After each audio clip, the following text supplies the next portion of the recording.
Devon used to hate report cards, because even the A's on there meant an ass whooping from his father, like he was the principal everyone feared. Mr. Jones, did you fear that your son would forget the alphabet?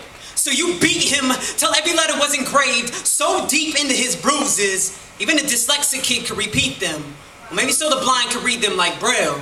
You see, he stopped studying textbooks because he was left studying the back of your hand. And not once did your bare knuckle lessons spell I love you into his bruises. And not once when you raised your hand did teach him a school lesson. Only taught him you would continue to beat him. So tomorrow he could read yesterday on himself like a history lesson. Your son was a walking textbook.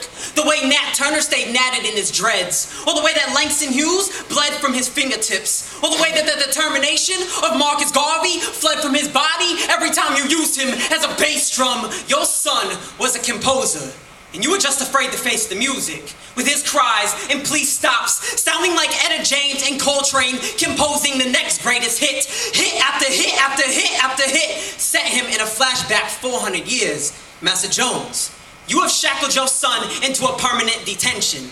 If you had paid attention, you would see Devon could calculate life quicker than you could calculate the seconds between your punches. On school lunches, he studied how to be a surgeon, because he always knew it was better to cut down the wrist, not across. And that within 15 minutes, a red sea of knowledge would come flooding from his wrist, closing his chapters in his book of life, possibly sending him to a God that was never around every time he prayed for you and report cards to vanish. No wonder he thought he was living in hell.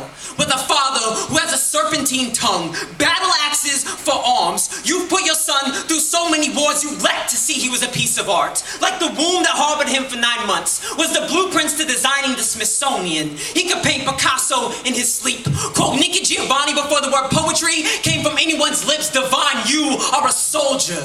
Surviving 19 years of battle, the only lesson I can give you is to see that you are the bigger man. And I know that your tongue will strangle your vocal cords before I forgive you. It sang from your lips, but if you do, your father be left beating himself because he failed at the only lesson in life, how to be your father.